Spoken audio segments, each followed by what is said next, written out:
Okay, we're back. We've done a lot, but I have one more due process video out there. And we've seen now, right, due process, it's important and why it's important, right? This fundamental idea of fairness.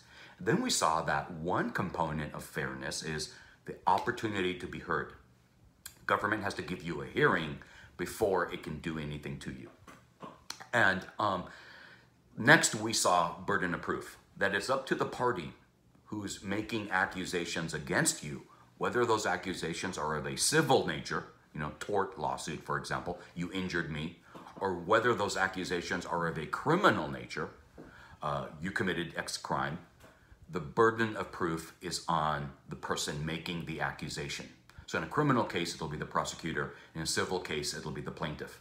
Now, in a criminal case, we talked about, right, proof beyond a reasonable doubt. I didn't spend much time because most of us are familiar with that very high burden of proof. I now want to talk about the burden of proof in a civil case. What is it? What should it be? Well, it's actually much lower. It's preponderance of the evidence, or often referred to as the more likely than not standard.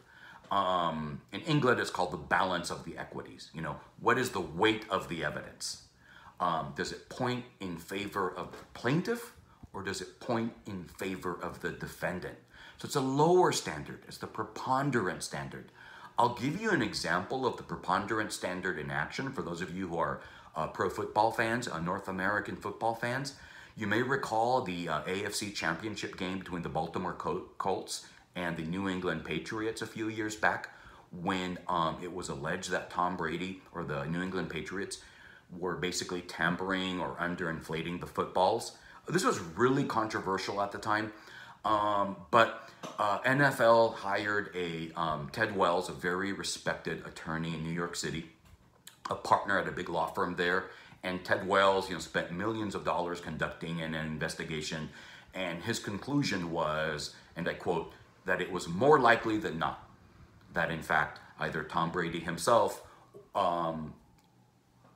requested that the footballs be underinflated or knew about the underinflating of footballs. Now, I will tell you, I don't want to go into the sort of merits of the dispute. For some of you, that's just a sort of technical violation. Who cares what the football level inflation is? For others of you, it goes to the integrity of the game.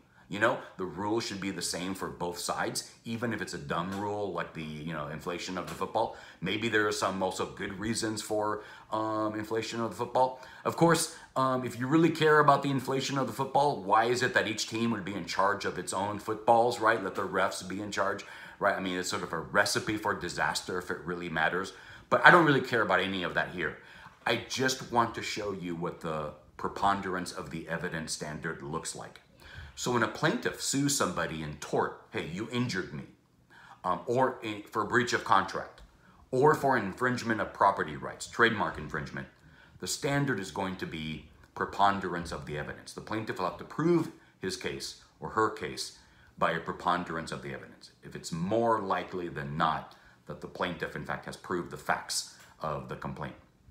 So now you know the two big standards of proof, burdens of proof that we use in both civil and criminal cases. And the reason why we have burden of proof, I want to tie it to the big idea, is because of due process.